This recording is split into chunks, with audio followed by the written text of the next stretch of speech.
Facebook বন্ধুরা আসসালামু আলাইকুম। সাপ্তাহিক লং ভিডিও নিয়ে আজকে আবার হাজির হয়ে গেলাম।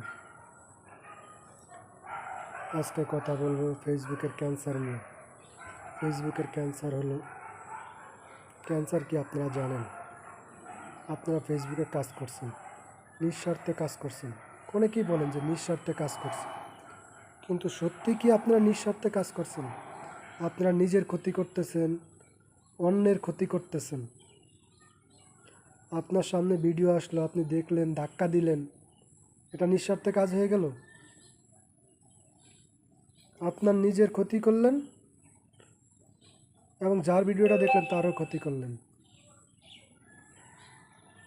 এই কাজগুলো ভাই করা যাবে না।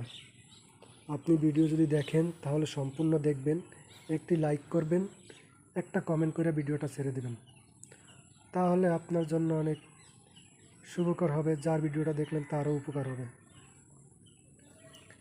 আর হলো, আপনি একটা মানুষকে ফলো করলেন, কেন ফলো করলেন? তাকে দেখে ফলো করলেন, দেখে শুনে ফলো করলেন, তাহলে তার কাছ থেকে ভালোবাসা না পাওয়ার কারণে আপনি তাকে আনফলো করে দিলেন। এটা আপনি নিজের ক্ষতি নিজে করলেন, নিজের ক্ষতিটা করলেন।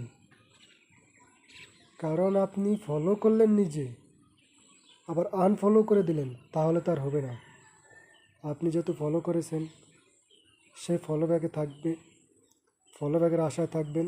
সে ফলো ব্যাক দিলে ভালো, না দিলেও ভালো। আপনি তাকে যদি, তার ভিডিওগুলো যদি সামনে আসে, আপনি তাকে সাপোর্ট করবেন, সেও একদিন আপনাকে সাপোর্ট করবে ভাই। আনফলো করলে সে আপনাকে পাবে না আর কখনো, আপনিও পাবেন না তাকে। তো আপনি তাকে সাপোর্ট করে গেলেন ফলো করে, সে একদিন না একদিন তার সামনে আপনার ভিডিওটা যাবে, সেদিন সে আপনাকে সাপোর্ট করবেই। অতএব আনফলো করে নিজের ক্ষতি নিজে করবেন না। ফেসবুকের এই দুইটি ক্যান্সার: এক, ফলো করে আনফলো করে দেওয়া; দুই, অন্যের ভিডিও দেখে লাইক কমেন্ট না করে চলে যাওয়া। আমরা এই দুইটি কাজ থেকে খুব বিরত থাকব এবং সতর্ক থাকব। আমরা নিজের ক্ষতিও করব না, অন্যের ক্ষতিও করব না। আপনি অন্যের ক্ষতি করেন, একটা ভিডিও ধাক্কা দিলে কিন্তু ভাই, যার ভিডিও ধাক্কা দিলেন তার এঙ্গেজমেন্টও কমে যায়, আপনার নিজেরও এঙ্গেজমেন্ট কমে যায়। অতএব সাবধান হয়ে যাবেন এবং ফেসবুকে থেকে কাজ করবেন, অনেক সুন্দর কাজ করবেন। সবাইকে এই প্রত্যাশা নিয়ে, সবার শুভকামনা নিয়ে বিদায় নিলাম এবং আপনারা আপনাদের পেজটিকে গ্রো করেন, ভালো কাজ করেন, এই প্রত্যাশা নিয়ে শেষ করলাম। আসসালামু আলাইকুম।